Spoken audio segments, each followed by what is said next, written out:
अस्सलाम वालेकुम dear students. Chapter number 8 twelfth का इलेक्ट्रोस्टैटिक है ना। आज हम इलेक्ट्रोस्टैटिक शुरू करेंगे। 11th में इलेक्ट्रोस्टैटिक का कुछ पार्ट आप लोग पढ़ चुके हैं, गॉस थ्योरम वगैरह। तो सबसे पहले इलेक्ट्रिक फ्लक्स क्या है ये मैं आपको बता दूँ। Electric flux is the number of electric lines of force passing normally through the given area. Suppose ये इस तरह से एक एरिया ले लेते हैं, इसमें से इलेक्ट्रिक फील्ड ये फील्ड लाइन से इस तरह से पास हो रही है। तो ये इलेक्ट्रिक फील्ड लाइंस जो नॉर्मली पास होगी इसमें से, suppose electric field lines normally ये इस तरह से 3 लाइन से पास हो रही है, तो इसका फ्लक्स है 3, है ना। इलेक्ट्रिक फ्लक्स को फाई से डिनोट करते हैं। It is the number of lines passing normally through the given area. Number of lines passing normally, इसको कहते हैं इलेक्ट्रिक फ्लक्स। तो फ्लक्स को जो है through a small area as electric field is D phi. Small flux is equal to, एक small area से पहले ले लेंगे, ये इतना स्मॉल एरिया, सपोज ये इतना एरिया है डी एस, है ना। तो और एरिया वेक्टर का भी किसी भी सरफेस का एरिया वेक्टर उसके सरफेस के परपेंडिकुलर बताया जाता है। ये एरिया वेक्टर डी एस और ये इलेक्ट्रिक फील्ड ई। अब दोनों का सेम डायरेक्शन में है, तो एंगल थीटा जो है वो 0, फील्ड और ये एरिया वेक्टर के दरमियान का एंगल 0। तो डी फाई यानी electric flux is equal to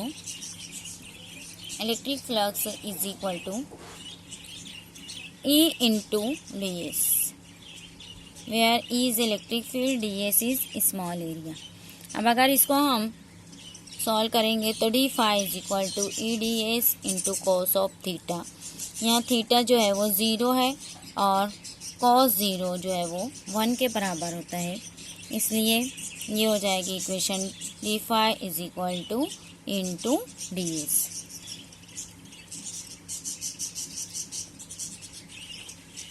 या simply phi is equal to ये एरिया और इलेक्ट्रिक फील्ड, ये दोनों का प्रोडक्ट जो है वो फ्लक्स कहलाता है। अब हम फ्लक्स के बाद देखेंगे गॉस लॉ क्या है। The flux of net electric field through a closed surface equal to the net charge enclosed by the surface by epsilon naught. यानी flux is equal to total charge या number of charge to the epsilon naught, ये permittivity of air और vacuum, है ना। तो Gauss ने direct ये formula दे दिया, flux is also equal to E into D S. ये पूरा सॉल्व करें इलेक्ट्रिक फील्ड मालूम करके, एरिया वेक्टर से मल्टीप्लाई करके, या direct charge upon epsilon naught. ये गॉस लॉ के जरिए फ्लक्स जो है वो फ़ौरन मालूम हो जाएगा। चार्ज कंटेन बाय या इनक्लोज्ड बाय अ क्लोज्ड सरफेस, एक क्लोज्ड सरफेस, कोई भी शेप का क्लोज्ड सरफेस ले लो, इसके अंदर जो चार्ज होगा उसकी वजह से फ्लक्स कितना होगा, charge Q upon epsilon not, इसकी परमिएबिलिटी एयर और वैक्यूम की, क्योंकि ये चार्ज एयर में, ये पूरे चैप्टर में एयर और वैक्यूम जो है वो मीडियम होगा इलेक्ट्रोस्टैटिक में। तो यहाँ पे जो हम देख रहे हैं कि ये चार्ज अगर बाहर है तो यहाँ से जो फील्ड बन रही है, इलेक्ट्रिक फील्ड यहाँ भी बनेगी, लेकिन यहाँ से ये चार्ज इसके ऊपर जो है वो इलेक्ट्रिक फील्ड तो बनेगी, लेकिन यहाँ पे इसका जो है कोई बाहर के चार्ज की मदद से कोई फ्लक्स नहीं बनेगा, हाँ। Flux is due to charge inside the surface, और कैसी सरफेस, क्लोज्ड सरफेस, है ना। अब यहाँ से हम इसका एप्लीकेशन देखेंगे। गॉस लॉ ने ये हमको दिया कि flux is equal to charge upon epsilon naught. इसका फर्स्ट एप्लीकेशन है electric field intensity due to uniformly charge spherical shell और हॉलो स्फीयर। एक स्फेरिकल सरफेस ले लेते हैं। स्फेरिकल सरफेस यहाँ पे डायग्राम बना हुआ है। इसमें जो है एक चार्ज Q, ये चार्ज Q, अब ये चार्ज Q की वजह से इसके ऊपर जो है ये गॉसियन सरफेस बनाई गई है। ये डॉटेड लाइन से जो सरफेस है इसको कहते हैं गॉसियन सरफेस, है ना, गॉसियन सरफेस। हमको मालूम करना है इलेक्ट्रिक फील्ड इनसाइड इंटेंसिटी यानी E की value due to uniformly charge spherical shell. इसके ऊपर यूनिफॉर्मली चार्ज जो है डिस्ट्रीब्यूट किया गया है, इसकी मदद से इसकी इंटेंसिटी जो है वो मालूम करना है। अब इंटेंसिटी मालूम करने के लिए हम गॉस लॉ जो है वो अप्लाई करेंगे। गॉस लॉ क्या है, पहले डायग्राम देखेंगे। Consider a charge sphere of radius capital R, इसका रेडियस है capital R, with centre O, ये centre placed in a medium of permittivity epsilon. Surface charge density, ये मीडियम की परमिटिविटी जो है वो एप्सिलॉन है। Total charge on the sphere is, total charge इसके ऊपर कितने एक्ट हो रहे हैं, Q is equal to total charge इसके जो है सरकमफ्रेंस के बराबर 4 पाई R स्क्वायर, है ना, स्फीयर का सरकमफ्रेंस के बराबर 4 पाई R स्क्वायर, ये है total charge on sphere. Q is equal to 4 pi R square. To find electric intensity at point P, suppose ये पॉइंट P ले लेते हैं। यहाँ पे एक इलेक्ट्रिक इंटेंसिटी हमको मालूम करना है। यहाँ पे एक स्मॉल एरिया इस तरह से सिलेक्ट कर लेंगे और उसको DS दे देंगे, small area DS।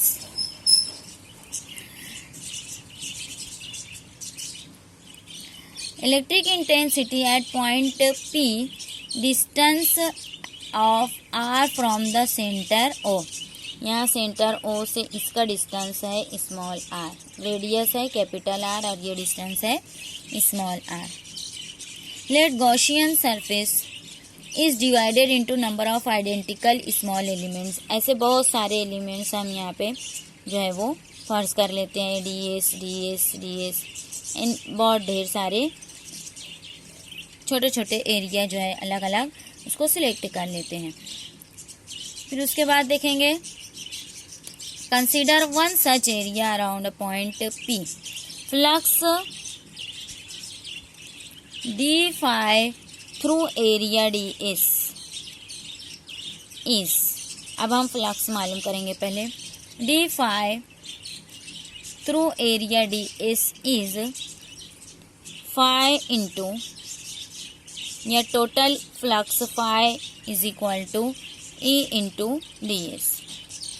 E is electric intensity और DS जो है वो स्मॉल एरिया जो हम फर्ज किए हैं, EDS into cos of theta. यहाँ पे कॉस थीटा जो है क्योंकि ये एरिया वेक्टर इस तरह से आउटसाइड सरफेस के परपेंडिकुलर ये एरिया वेक्टर एक्ट करता है और इंटेंसिटी इसकी भी डायरेक्शन यही है, तो cos theta is equal to 0, यानी कॉस 0 जो है वो 1 के बराबर होता है।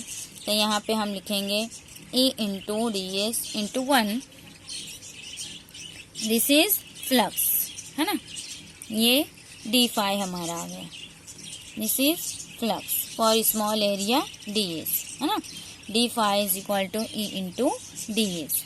क्यों कि यहाँ पे cos 0 1 के बराबर है।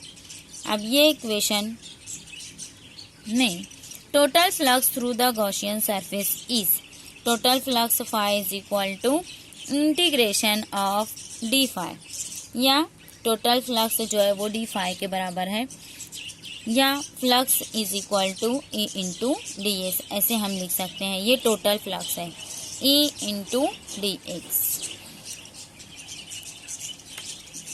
अब यहाँ से E into D S, area हमने फर्स्ट किया, टोटल एरिया, इसका एरिया 4 पाई आर स्क्वायर है ना।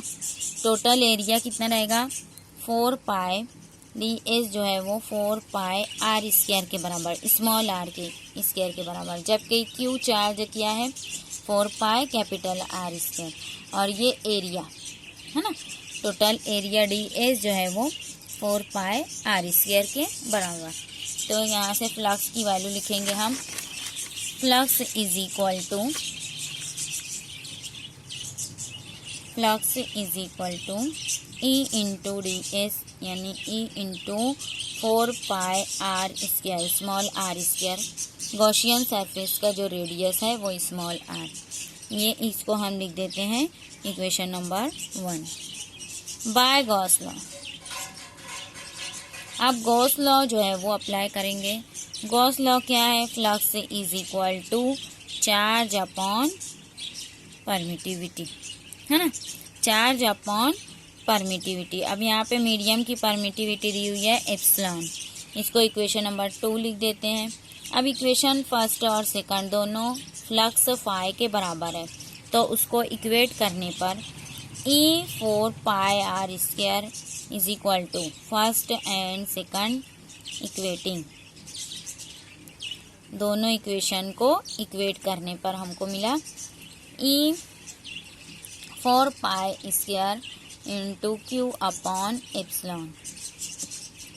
अब इसको अरेंज कर लें, ई इज इक्वल टू क्या हो जाएगा 1 upon 4 pi are square into Q upon R square, और यहाँ पे ये आर की जगह एप्सिलॉन कर देती हूँ मैं। ये हो गई इंटेंसिटी है ना, E is equal to 1 upon 4 pi epsilon into Q upon R square. ये हो गई electric field intensity of sphere है ना, ये क्यू अपॉन आर स्क्वायर। तो हमको electric field intensity of closed sphere, उसका फॉर्मूला मिला by the application of Gauss theorem, by the application of Gauss theorem.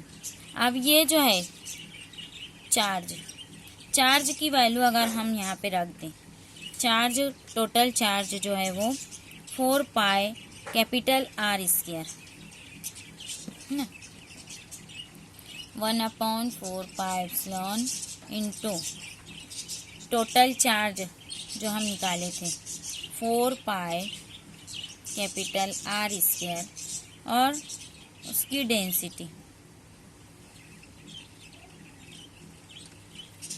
से मल्टीप्लाई कर दिए, तो यहाँ पे हमको मिल गया upon R square. 4 pi cancel हो जाएगा, ये हो गया sigma R square upon small are square.